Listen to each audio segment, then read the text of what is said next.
Managing Director Yamaha MotoGP, Lin Jarvis, menyarankan Maverick Vinales untuk menjinakkan iblis yang dalam dirinya.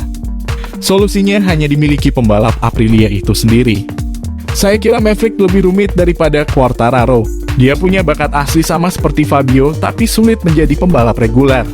Itu ditandai dari karakternya, yang mana karakternya naik turun. Dengan Maverick, kami selalu bilang bahwa dia punya potensi. Saya kira musim ini dia bisa mendapat hasil sama dengan Fabio. Pada 2020, Fabio menang 3 balapan di tim satelit, sedangkan Maverick bersama tim pabrikan hanya 1. Dia lalu tahu seberapa cepat Quartararo. Lin Jarvis mengingatkan hanya Vinales yang bisa menyembuhkan kelemahannya. Ia harus lebih pandai mengatur emosi dan pikirannya. Saya kira Vinales masih berjuang melawan iblis dalam dirinya. Itu sesuatu yang hanya bisa diselesaikan sendiri. Hanya dia yang dapat mengelola pikiran dan hidupnya. Bahkan setelah pensiun, Valentino Rossi ingin mendukung para pembalap Akademi VR46 dengan saran. The Doctor berharap salah satu dari mereka bisa menjadi bintang berikutnya dalam MotoGP. Saya pikir saya akan tetap bisa menjadi bantuan penting bagi para pembalap saya.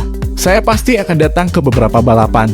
Tentu saja saya akan mengikuti semua sesi latihan dan memberikan saran saya. Saya adalah pendukung besar para pembalap kami.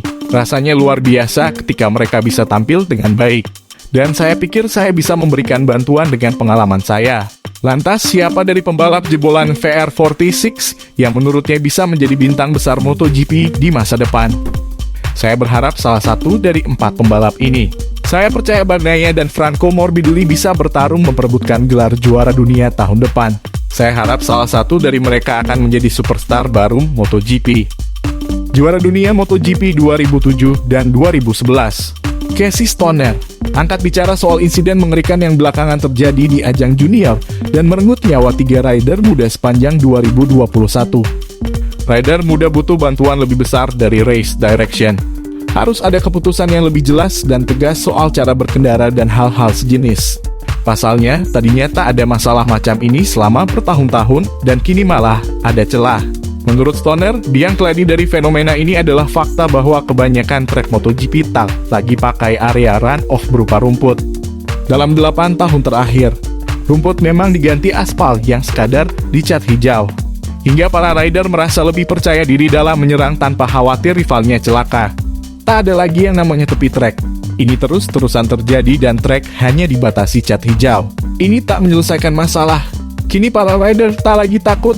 Sebelumnya ada rumput yang bikin semua rider berhati-hati. Kini mereka berpikir, aku akan coba menyerangnya dan aku tak peduli, toh dia akan keluar trek dan ada area run-off yang lebar. Saya rasa semua orang harus belajar lebih saling menghormati. Saya tak yakin ini hanya ulah rider muda. Saya juga lihat banyak rider yang sudah dewasa dan lebih berpengalaman masih suka melakukan hal semacam itu. Ini semua berakar pada hukuman yang tak cukup bikin kapok, tak tegas, dan tak jelas. Jika tidak, pasti semua orang lebih kalem. Tapi menurut saya hal terburuk yang terjadi pada balap motor adalah makin lebarnya area run-off. Tak ada tepi trek, tak ada batasan, jadi sulit menjaga semua orang tetap di dalam trek. Itu tadi informasi tentang MotoGP pada kali ini. Jika kalian menyukai informasi mengenai MotoGP, jangan lupa like, komen, dan subscribe channel ini.